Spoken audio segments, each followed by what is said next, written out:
find my treasure. There's too much for me to do. Maybe I can find my treasure. Maybe my treasure rests in you. Sunday Sanctuary with Petra Bagust. You're the gold that I want. You're the gold that I want. E ngā manu, e ngā reo, mai e ngā hau e whā. Ta tū mai nei ki te manga o tēnei rākau whakaruru hau. Tau mai nei ki tēnei kaupapa, e pāpahau atu nei ki a koutou a rā ko Sunday Sanctuary. Ko Petra Bagust tēnei, e rere ana ngā mihi ki a koutou katoa. To everyone from each corner of this country, come, rest on the branch of this sheltered tree. You are welcome to this project, this space, Sunday Sanctuary. I'm Petra Bagust, and I acknowledge you all. Wow, peace within chaos. Good timing for a podcast as countries bomb other countries, sending missiles, creating, without doubt, chaos. And perhaps chaos is always present somewhere in the world, and at different times it rises into our consciousness or it comes closer to our particular way of life. And just to start personal before we get global, this last week has had moments of chaos, and I guess the design in sharing them with you is that there's something else going on. So I remember sitting in my car before doing an interview with Bear Grylls for an upcoming Easter project, and we were all set up with lights and cameras and audio, and I really stilled myself in the car, and I knew I'd researched and I thought about the short amount of time that I would have to connect and chat with Bear and the hope of a good interview. And when we finally connected with him, or when we connected with him, we discovered it was audio only, and he was in the California mountains. And so we had to pivot, we had to change studio, change our expectations. We had to find peace within the chaos of that moment. Yesterday I was running with my daughter and I tripped over a piece of concrete and scraped myself along this very excellently grippy concrete. It's the kind of concrete you want to run on in the rain. And I sat down and my daughter sat beside me and I cried. I let myself be and express the shock and sadness that my body felt and find an equilibrium and a peace to get up and keep walking. And while I'm bruised and scraped, I'm of course fine. There's no great impact, but I know that there is ongoing impact from that. I have scabs and I have sores and I have bruises, and I will need to walk peacefully with my body over the next few days and weeks. And the same day I got a flat tire and didn't know exactly how to resolve it due to the nature of our car, so ended up calling my husband and he came, and then how do we get the car away? So it's like, how do I maintain in my life, which is human-sized, an underlying current of peace, knowing that chaos is all around and things happen. Some days many things happen, and other days nothing much of note. And as we are being bombarded by headlines and the news of actual missile attacks on countries by other countries, we can feel disrupted and invited into chaos. We can feel afraid, concerned, discombobulated. When we hear about AI and what may or may not happen, or what might happen, we can again feel riled up and unpeaceful inside. So I hope that wherever you're at, something from the texts we read or the people we talk to today would reach in and hold hands with a part of you that needs some peace within the chaos that is real life. We're going to talk to poet and podcaster Pádraig Ó Tuama, and his podcast is called Poetry Unbound. It's an absolutely beautiful offering, approximately 15 minutes each episode, and he unpicks and unpacks a poem. He is also the former head of the Corrymeela Centre for Peace and Reconciliation in Ireland, worked as a school chaplain and is a man of many hats. He's a brilliant thinker and speaker. I sit down with Charlotte Cummings, who is a therapist based in Christchurch, who's completing her PhD and is also the host of the Feel Better podcast, which I recommend as well. And today we have readings and prayers from the late Nigel Latta, from Dr. Hilary McBride, who's a Canadian woman, and also an excerpt of Mitch Albom's Tuesdays with Morrie. So let me read you this story.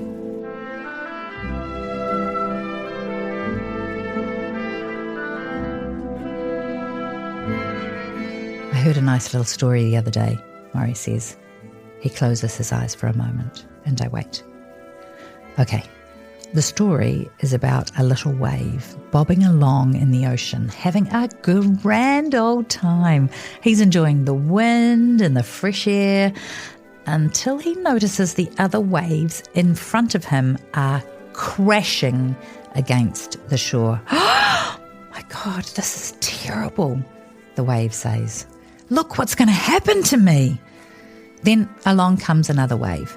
It sees the first wave looking grim, and it says to him, why do you look so sad? The first wave says, don't you understand? We're all going to crash. All of us waves are going to be nothing. Isn't it terrible? The second wave says, no, you don't understand. You're not a wave. You're part of the ocean.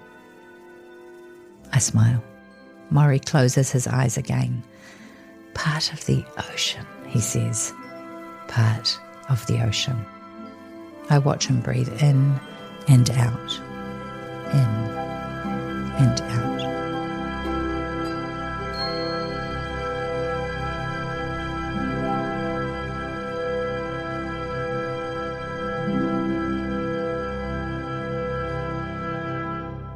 And now, here's Pádraig. It is a delight to be able to sit down and have a cordial with you about things poetry, things peace, things chaos, and more. I'd love to dig into a little bit of your own story, but can we talk about the situation we find ourselves in right now? Can we just sort of jump into the here and now? Okay. Nice to be with you, though. You are from Ireland, a place that knows about conflict. You have led a peace community.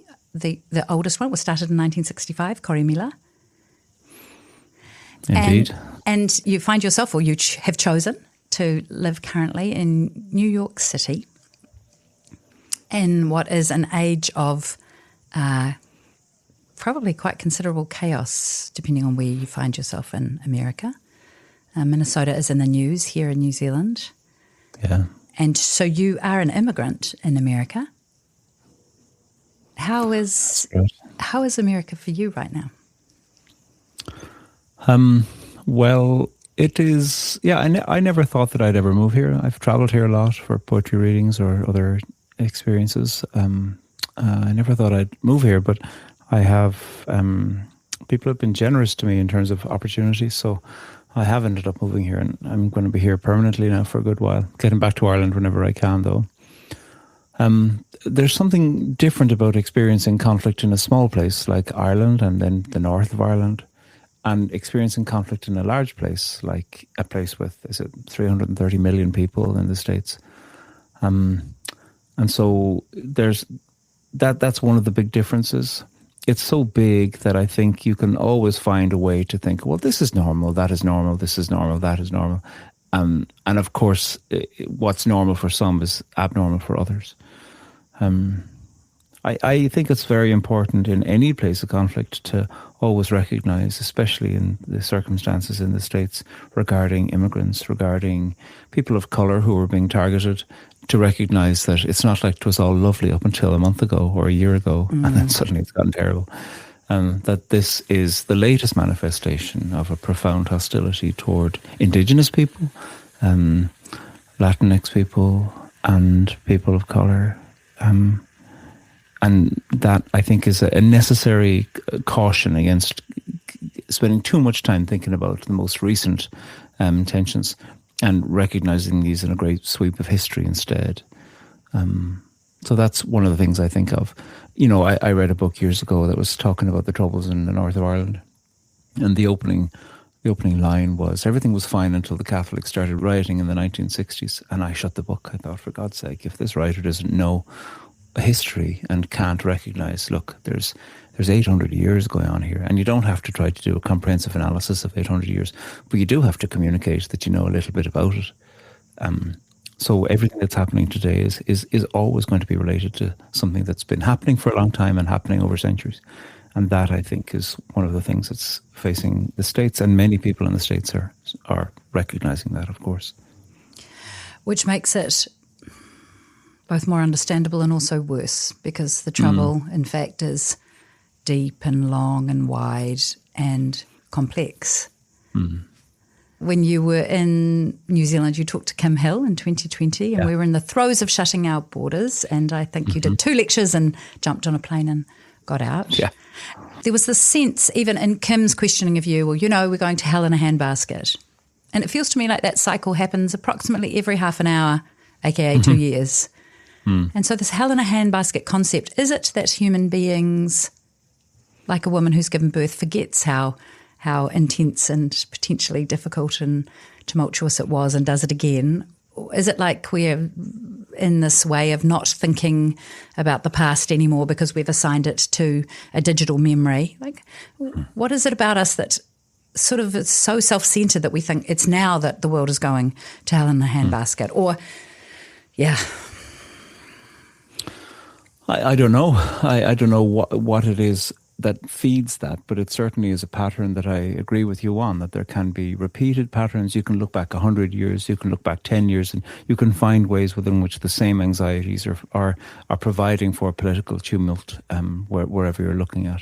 And sometimes you think, okay, look, if we could just sort this out, well, then we won't make that mistake again. And then that mistake is made again, you know, in a relatively predictable period of time, in a generation or in 2 generations.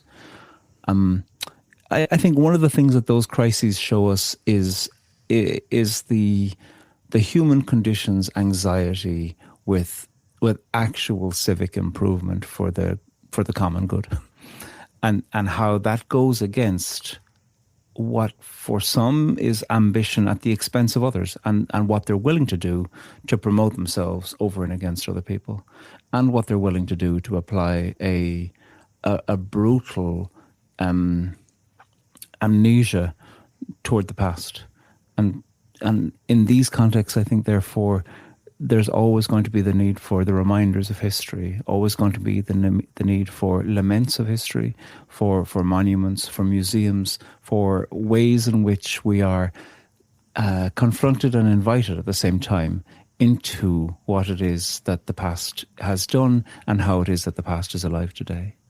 So let's take it down to that personal level of acknowledging that there will be people who will seek their own benefit and gain against the good of humanity, a community, civilization. Knowing that this happens all the time, knowing that crises arise and sort of semi-resolve, are there helpful postures? I like your idea of invite and, was it invite and confront? Like that the invitation is in some ways towards confrontation. Like how could we, or do you have any ideas about how we could posture ourselves towards crises and towards the invitation of that confrontation? Yeah. I mean, I can say some of the things that I've seen working, and I mean, I've seen this in New Zealand in my short trips there. I wish I could have spent more time there in the times I've visited. I think educational reform is necessary, both history as well as language, and culture and art, you know, and decentering what it is that might be very recent, and instead looking at what it is that's been here a long time. Living in the States, you know, there's a regular trope perhaps to say, oh, you know, it's a young country. There's nothing young about this place. Turtle Island, you know, it is indigenous land with cultures that have stretched back hundreds and hundreds and hundreds and thousands of years. So that's a really important thing. So the project of the United States of America, yes, that's a relatively recent project. But to find a way to do something with your language, to do something with your history, to do something of the way you tell it, that therefore expands your imagination to look at, well, what is it that is truly from here? What is it that's powerful from here? And how is it that we can orient ourselves towards that? And those are invitations, a confrontation to kind of move away from a certain kind of self-referential, well, my family's only been here for 200 years, so that's as long as it's existed. Instead of which to go, oh, this is old land.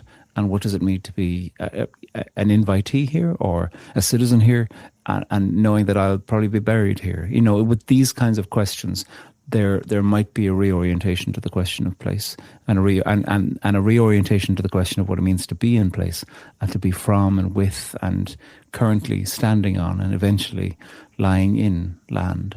And that, I think, is a citizenship-wide project. And history, education, entertainment, culture, art, all of these things can do it. And it doesn't undo the terror of the past that your community have survived.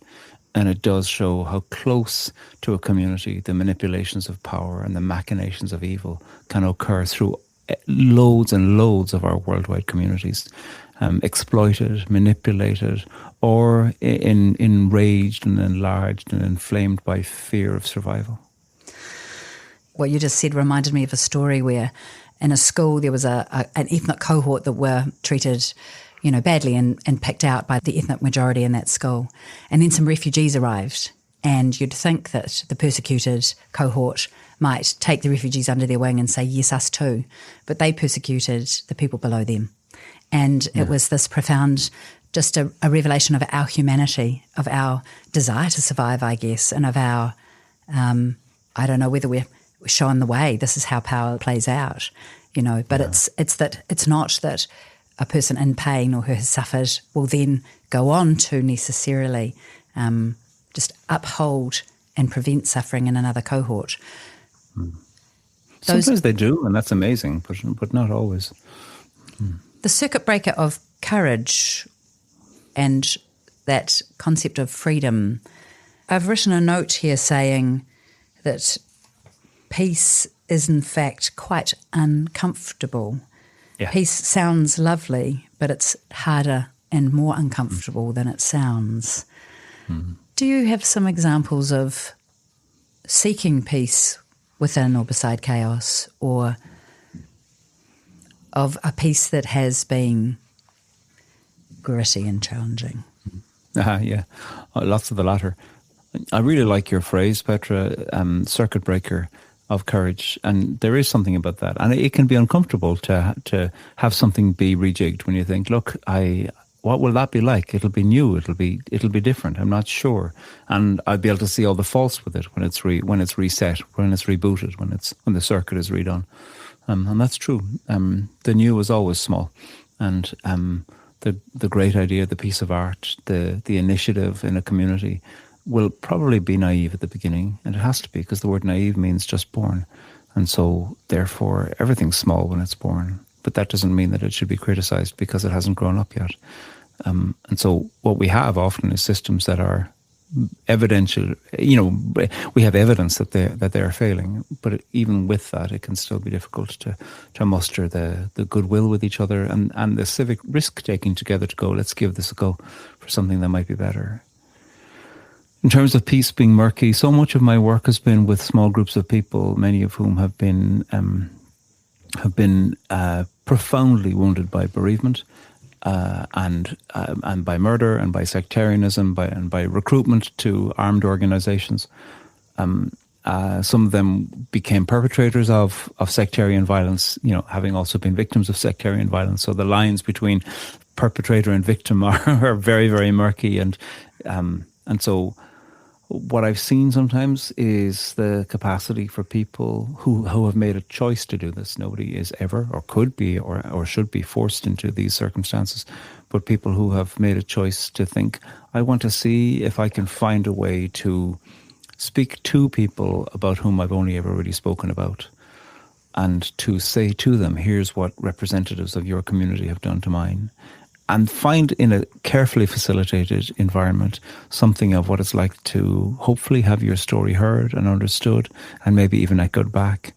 Some moment of empathy, some moment of peace, some moment that can imply, look at what's possible for us. Because so often what isolation does is that it tells you you're your circle of collaboration and community needs to get increasingly small and small and small. And that can provide for a very painful life. And especially in a small place like Ireland, in a small place, even smaller place like the north of Ireland, where communities can really fracture and separate very powerfully.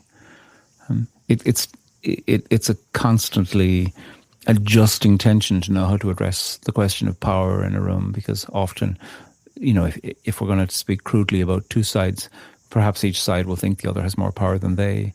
Each side might think, well, you suffered more than I. And how is it that you find an adjustment that's right for that conversation, for the question of addressing power, as well as the broader understanding of addressing historical and civic power through history, and as history is showing up in the moment.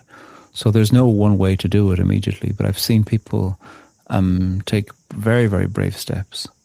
One time in a room, I've been asked to teach about forgiveness in a room, and I'm very wary about forgiveness because I think if it's chosen freely, and it should only be chosen freely amidst a kind of a shelf of really good ideas, seeking justice, protesting, learning about flowers. There's all kinds of good things to do in the aftermath of terror. Anyway, this group had asked, they had an interest in forgiveness, and had asked would I do a session on it. And I brought in a story of a man whose wife had been murdered in a bomb in Belfast, and he chose to go on a pathway of forgiveness over years and years and years. So I checked with the facilitator, is this an apt story? The facilitator said, yes, indeed it is. And I came in to look at it. I had it on one sheet of paper. I mean, everybody knows everybody, so I knew that people would be familiar with the story.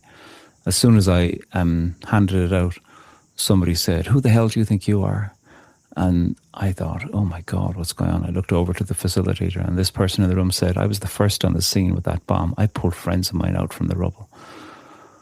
And I thought, that's why I showed the damn thing to the facilitator to say, is this appropriate? The question as to who's to blame, well, the facilitator said it's fine. That's utterly irrelevant now, because there's somebody in the room who's telling you a terrible story. And people were upset, and I said, okay, I've just learned something, and we have options. I can leave, you can talk amongst yourselves, and I can never come back. I was just in there for a session. Said, you can ask somebody from the room to talk about it, and have me in here but not saying anything, or I can lead us in something, or there might be other ideas too. What would you like? People took a couple of minutes to chat amongst themselves, and somebody said, you lead us. But why did you want to bring this? And so we talked about it. And some questions were, had I checked in advance? I was able to say yes. But that group of people, often who would have been disparaged in public media as people coming from environments where they'd be blamed for their relative impoverishment that they would be living through, complicated working class areas that have been systematically underfunded in government, they demonstrated the kind of civic leadership that was very powerful. People speaking about hurt and pain, and even in the midst of that to be able to say, but I know that there's probably something I don't know, and I don't even know what I don't know, so what do other people hear when you hear me say this? To navigate the kind of sophisticated communication that working class communities have always been able to do, even though working class communities are often blamed for many of the societal difficulties. And that, I think, made a big change in the group because of the group's capacity for self-leadership. But 18 months later, a new facilitator had taken over this group of people and said, they still talk about that event. They wrote to me and said they still talk about it because they said things to each other in that moment that they hadn't said before. Now, I still wish to God that that original facilitator had done the work and said, oh God, no, this is not the story to bring. This group happened to have the wherewithal and the fortitude and the courage and the care for each other to be able to turn towards each other in that moment. But in another circumstance, that could have been desperately re-traumatizing for many people, of course. These people, they knew each other very well, and so they were able to look after each other and care for each other in the big group as well as in smaller subgroups that would kind of happen naturally. That's a demonstration to me about that group's imagination in the moment of courage. Because one of the things that we often speak about the past as if it's static and the future as if it exists already. Neither of those things are true. What we have right now is the moment of now, and courage is profoundly done in the moment of now. We often will go, who will the voice of courage be? But the voice of courage is not even a voice, it's an act, it's a doing, it's a vulnerability, it's a statement. It's somebody saying, actually, I have a question, and doing that and saying the very thing that other people will be like, oh my God, you can't ask that. Those things change the future, because the future hasn't happened yet. Those things make the future, because it demonstrates in the moment, look what's possible. It's always a risk. It's always vulnerable. And this, I think, is one of the things that peace is. It's frightening. It's much more easy to threaten somebody. We can all predict the plot line of that. I hear you. And it makes me think of Rosa Parks, who just said, Yeah. I'm going to stay seated, who had a moment of courage in terms of what was humane and right, and had no idea what that would become. Yeah. It wasn't the future. It was, like you say, in that moment, a moment of courage. Yeah. I think peace is frightening. Maybe let's talk of this concept of shalom, which is the idea of reconciliation or restoration of relationship with self, with creator, with community, with earth. Like it's an unfolding, it's a flowering concept. It's much deeper than somebody annoyed me, but I won't say anything, I'll keep the peace, Yeah. When I talked to my reconciliation lecturer, who David Toombs, I said to him, how are New Zealanders at peace? What do you think? How? And he said, very quick to offence. And I was like, oh. And I could see it.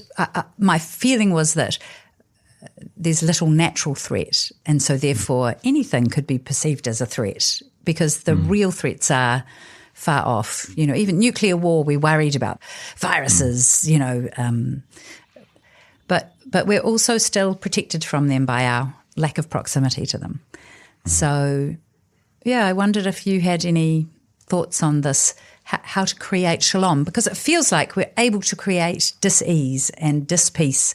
Well, there's a couple of things that come to mind. One is a metaphor, or two metaphors. I play the guitar, and to play the guitar, you're constantly tuning it. And to tune a guitar, you're holding 6 strings in particular tension with themselves, and the tension with themselves together creates chords or creates the possibility of melody. And that is one of the ways of thinking about peace. Peace is not something to go, well, look, sure, we got a peace agreement 20 years ago. Stop going on about it. What you're really doing is reorienting a society to say, these are the fracture lines that we have to hold in tension together, and we will be constantly addressing these. In a fantasy world of mind, I would think of peace agreements where a society would say, for the next 50 years, we are going to have a peace accord every 7 years, and we'll reflect every 7 years on what the previous 7 years will be like. And after 50 years, we'll say, how far have we come? And that would be a way of thinking about a peace accord, rather than thinking, well, let's get people to sign it now, and that'll be the end of it. I think that is a much more realistic way to think about peace. Wonderful. Thank you so much. My pleasure.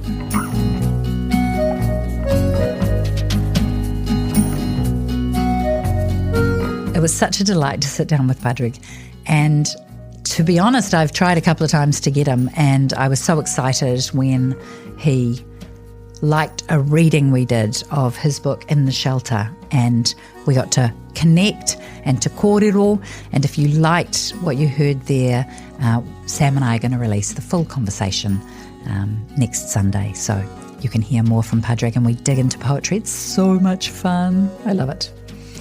If you are enjoying this episode or can think of somebody else who would appreciate it, please share it with them, and leaving us a review on your particular podcast player of choice, Spotify, Apple, YouTube, wherever, is very helpful. So ngā mihi nui kia koe for doing that. We are Sunday Sanctuary NZ on Instagram if you'd like to hang out with us there.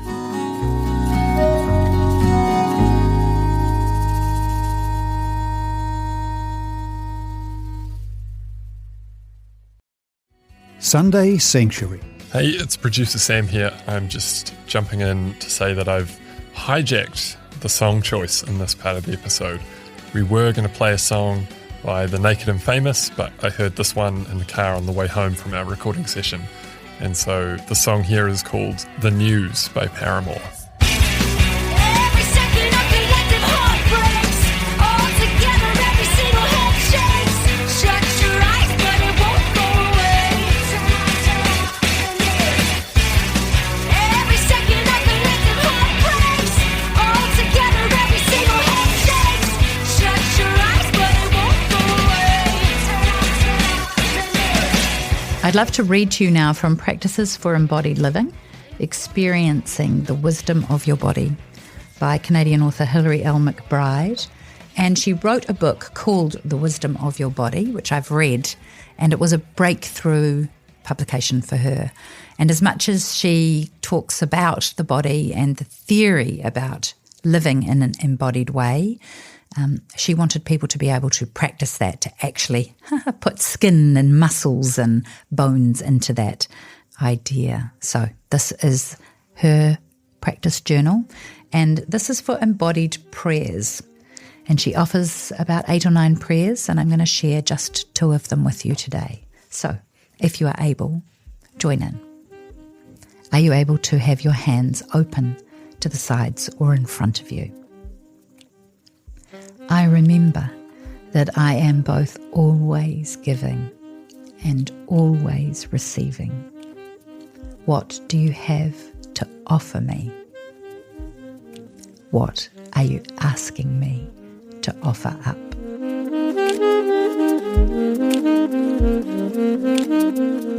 And our second prayer, the embodiment comes where you hold yourself with your arms. From the moment I was created, I have been known, loved, and held. May I learn to receive this love and, out of the overflow, offer it to others.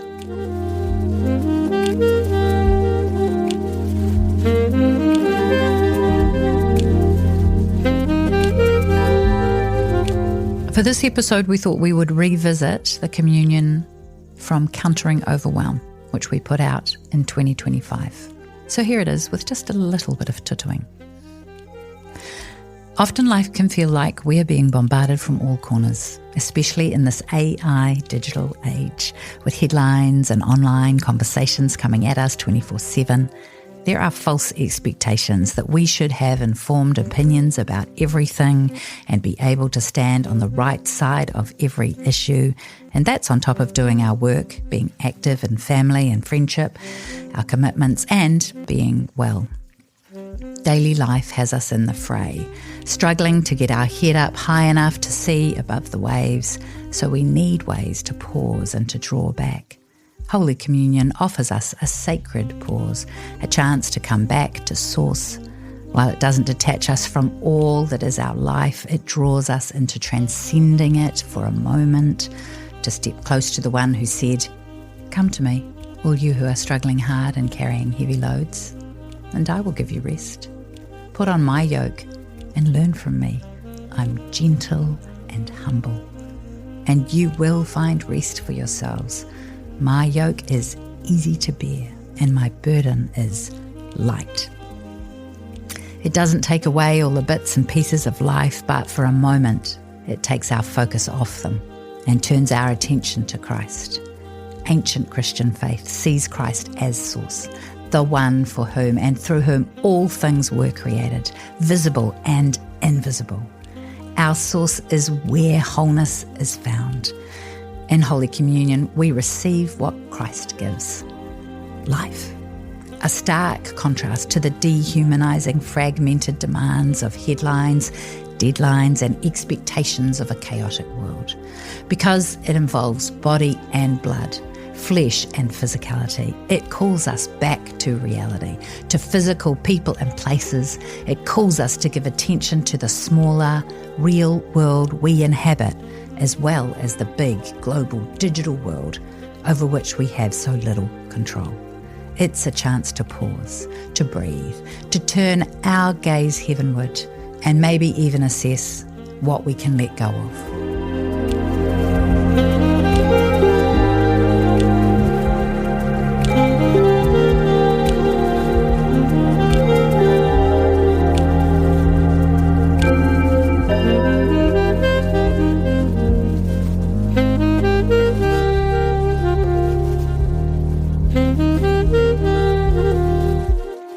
is my great joy to introduce this song to you now, which Sam has shared with me, and now we get to share with all of you.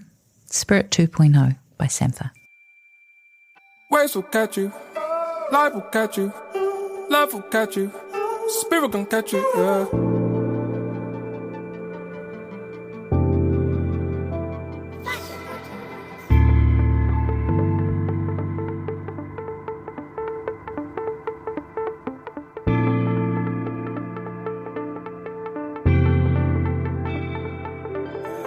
Lying in reflections, moonlight hits your skin, safe in conversation. You question where I've been. Two bodies on this mattress. Save me as it sinks. Automatic self-protection. Like airbags in my limbs. Next thing I'm drifting into open sky. And I don't feel so scared. Dreaming with these open eyes. Yeah.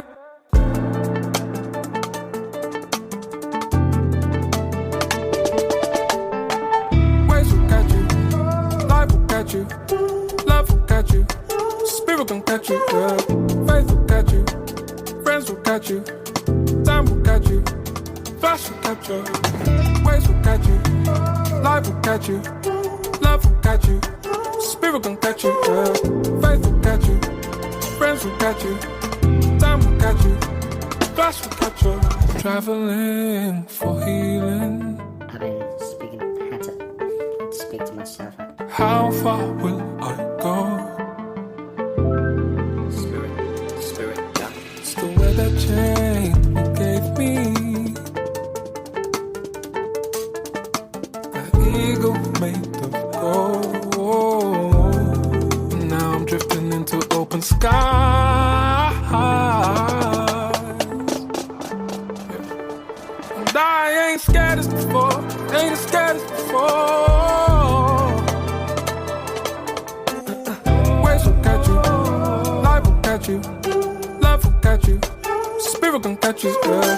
Faith will catch you, friends will catch you, time will catch you, flash will catch you, waves will catch you, life will catch you, love will catch you, spirit gon' catch you, yeah.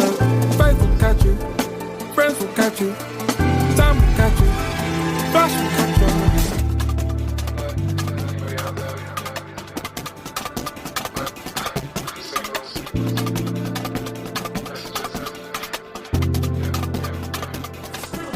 Just like Jonathan Livingston, Seagull, dry cats are clouds in the free fall. I was caught by the wings of my people. Then you picked me up in your two-door. Hit the country road, peaceful. And you fill me in with the info. Stock was rising like tenfold, but you're more concerned with my mental. Shutting down is your default. Circling for the cheat code. Sun is out and it feels cold. Camera zooming the ego. Find the bench and we recall. Memories to the people. Reconnect with the real goal. Camera zoom on my people.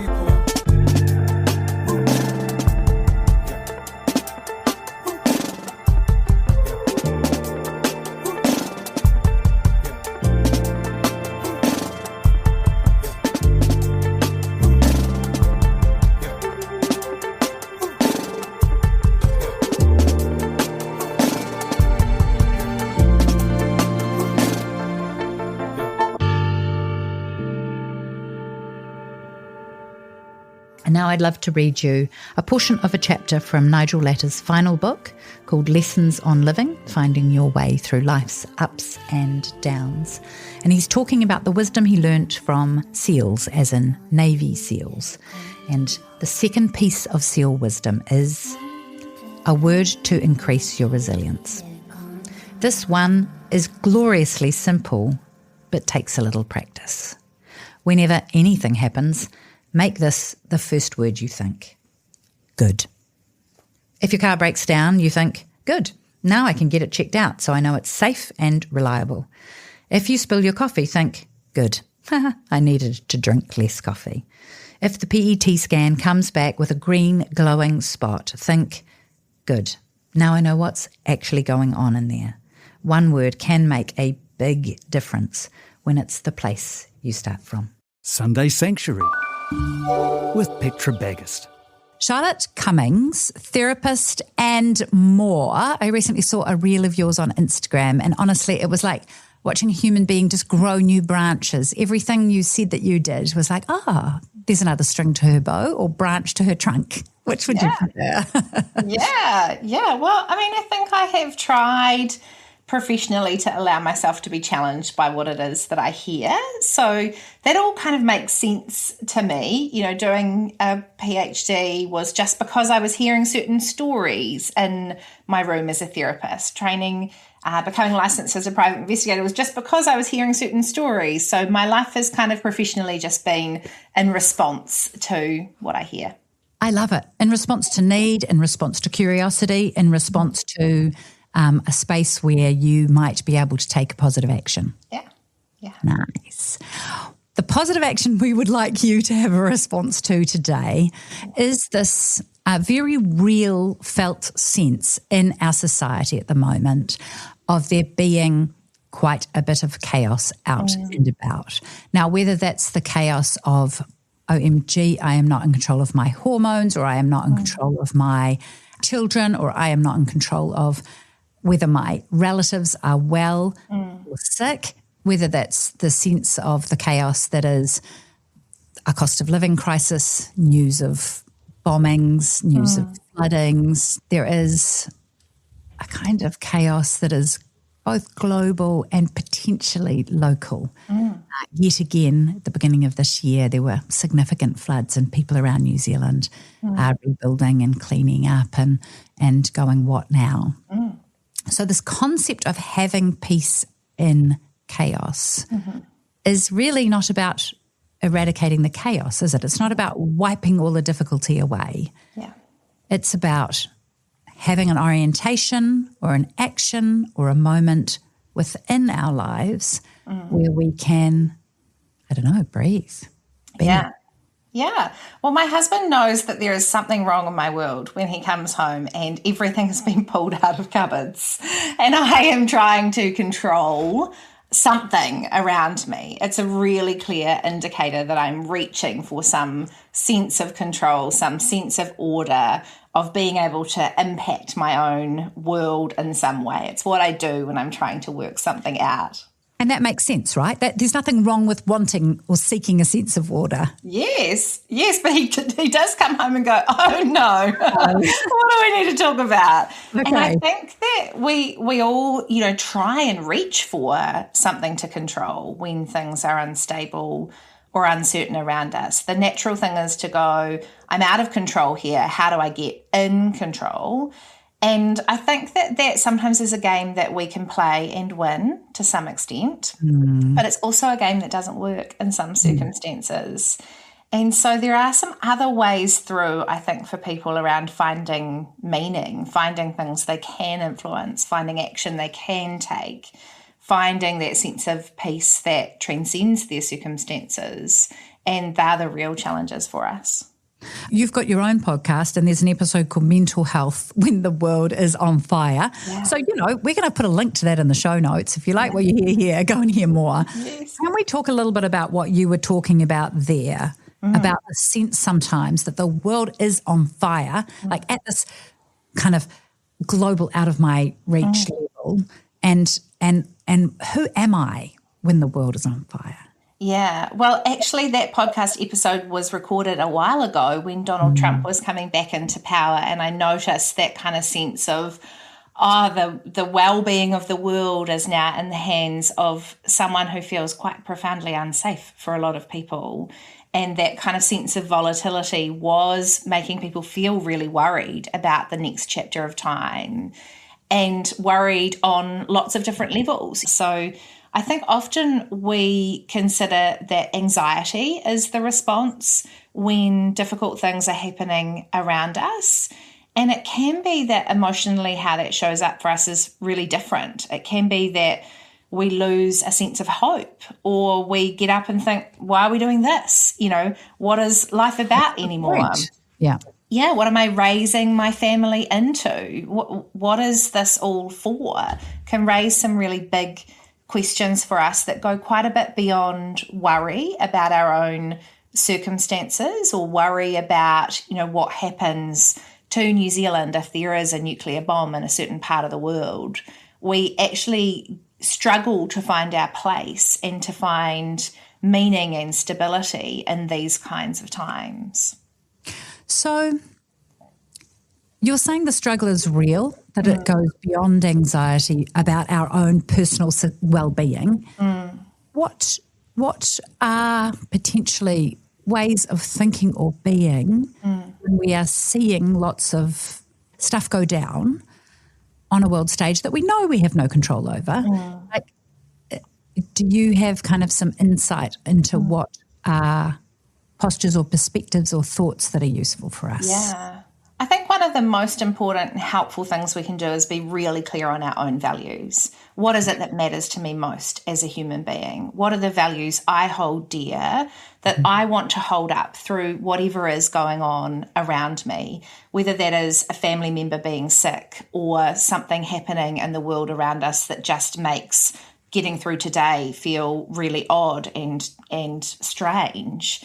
What is it that we value most, and what are those values that we want to represent to those around us? How do we want to show up in spite of what it is that is happening? I remember a time last year when my dad was really unwell. He was in intensive care for a large chunk of time, and every hour was different, and life was kind of on that knife edge.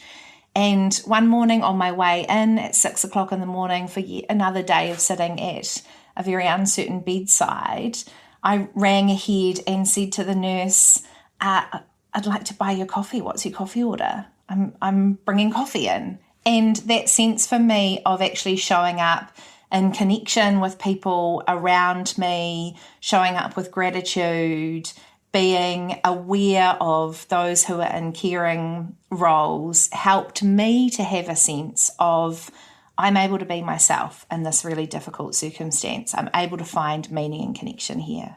So you're sort of saying that those little things, the humanity of the little things, counts and has an impact on you and others. Yeah.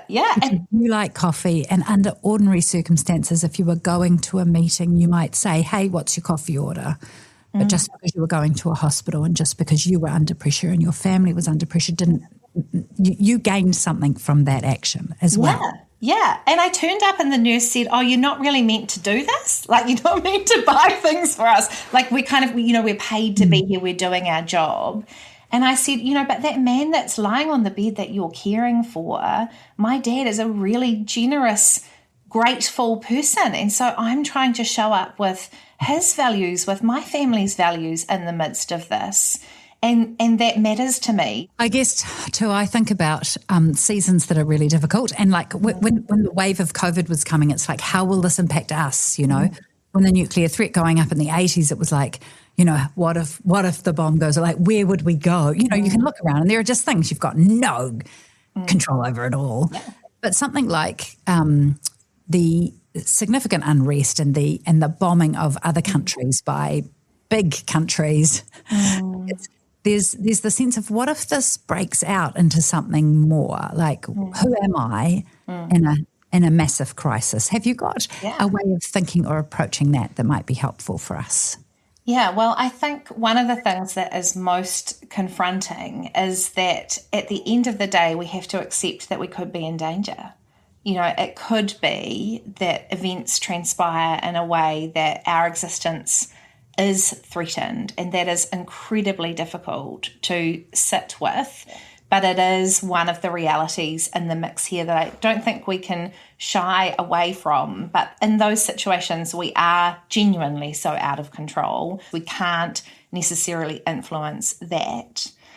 I think back to when I was a teenager and I went along to a production of The Diary of Anne Frank. That's such a moving story, and I think that when we look back at global atrocities like that, it's easy to think about who we would have been in the story. What kind of character would we have been? Would we have given shelter to other people? Would we have stood up for what we thought was right, even if it carried risk or wasn't socially acceptable or, had certain kind of implications for us?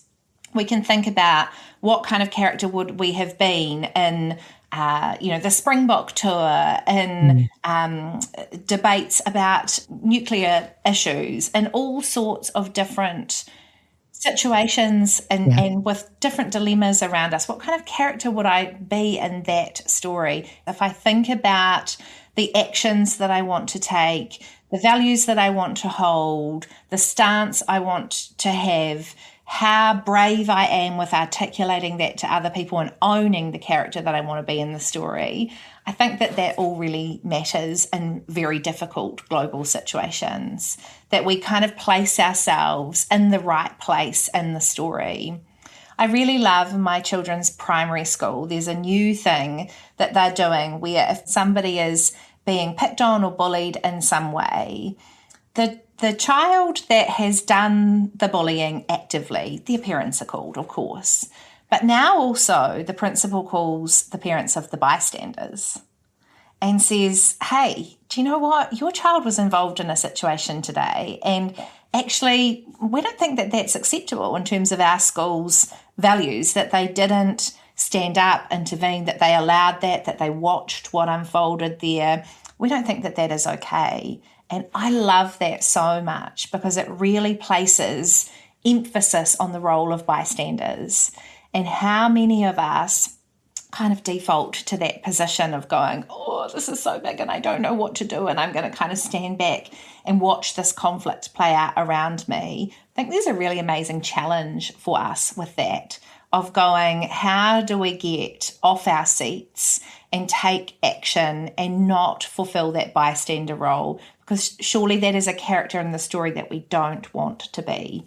So whatever it is that matters to us, that's not about, taking issues on and kind of everyone having to be out there campaigning for justice with their placards or engaging in marches or whatever that means, but what action are you taking in the face of what it is that's playing out around you? What action are you taking in the face of what's playing out around you? Yeah. I look at things that I'm doing in my life that other people go, why are you taking that on?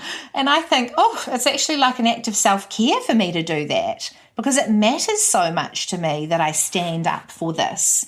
Some people will know I'm doing a PhD looking at the experiences of women leaving Gloriavale, and we know that there are human rights atrocities happening in that little pocket of New Zealand. So people go, why would you take on a PhD when you're a busy working mum? Why would you do that? I'm like, because that's me showing up in the world. That's me being the character I want to be in the story, of giving these women the microphone, of being able to say, hey, actually, this is not okay, and your stories really matter here, your experiences matter here. Even though I'm not someone in power who can necessarily make the decisions that perhaps need to be made here, I can help platform your voices. I can tautoko you. I can come around you and say what's happened to you matters, and try and do something that I can do from my position, my vantage point. Yes, and I see you with something that has and working within your strengths. Yeah. So you're actually doing what you do, but in that context, right? Yes. We don't have to stop being ourselves. It makes me think of something that's just right. We're quite good, I've heard, at starting things, and we're not necessarily as tuned into joining things. If we feel fully activated by a cause or an issue or a concern, probably somebody else who has, and we can join with them. And I think that's possibly a profound invitation to take, right? We don't have to reinvent the wheel. We don't have to start our own org, our own charity, our own cause. We can align and join with Yeah, and that's not saying you should be busier, you should take everything on, you should squeeze every minute out of every day doing things. It's not saying that. It's just saying, how do I show up in the world around me? And we are so busy, our lives and our responsibilities with work and family and community and different things around us, that they're already significant.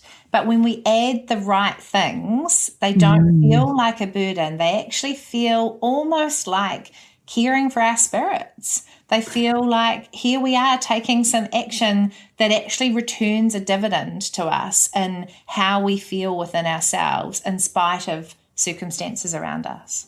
Yeah, it's so interesting you say that. That happened to me last week. I sat down with a young media person and talked about media challenges and all that sort of thing, and just shared some support, hopefully some encouragement with them. And I felt full. My spirit felt enlivened at the end of it. I was like, oh, that was so wonderful. And they were like, that was great. Let's do this again in a couple of weeks. And I'm like, because it's taking, for me, kind of a right, like you say, a right action to support their journey that actually also, gives back. Gosh, I feel like I should pay you for this session. Great.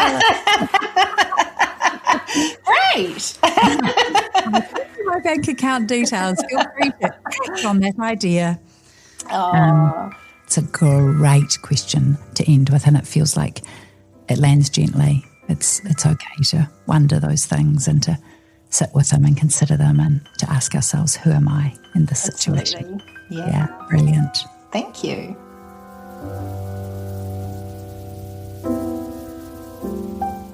Thanks for hanging out with us and mining for a little peace within the chaos. I loved what Charlotte said, that there's an element of acceptance and acknowledgement that's required. There is indeed difficulty and chaos about. And then how we show up within that can and does make a difference. So Godspeed for you in finding, creating and inhabiting, embodying some or more peace within whatever chaos greets you tomorrow. Here is Pádraig Ó Tuama with a poem. Here's a poem of my own, and it's called The Long Table. I think we're all in conversation with the dead throughout our days, people we know who have died, who have left us something, and where at some point, hopefully after a grief, the part of me that was alive in conversation with them, I realise is still alive, and I'm still in conversation with them. So this is in honour of all of our beloved dead, and I hope that if anyone has this book, that they scribble all over this page with their own beloved dead. The Long Table. Today I get up early because Mag said it's the best time of the day. She wore yellow trousers and oxblood boots and died when she was 20. And Georgie told me to be thankful when I'm busy. Relish everything you're doing, she said to me that Saturday. Dead by Friday. So I make time in demands to remember. And when I read a book, I place my hand on it and honour Glenn, who worshipped words and friendship. He packed 3 times love into half a life. And when I swear from my gut, breathing out the words like smoke, just like Cahill said I should. I saw his mother at his grave a few years ago. She smiled and said, "You come here too." Not a question, just a statement. I say what I need to say because of Graham, faithful as foundations and as hidden. And though I never met him, I think about Ignatius every day down by my prayer tree. Jerry said a lot can be achieved with precision and a bit of patience. He sang songs to rivers. I listened for his voice. Eugene cut logs into his 90s and lit lovely, lively fires. I light candles when I can. Dan made handmade gifts, so I do too. Bridget wrote a letter every day. I managed 2 last year. Brendan tried to mediate all things, singing kitchen hymns every morning, no matter where he was. I hear his sweet humming as I pick up my guitar and strum.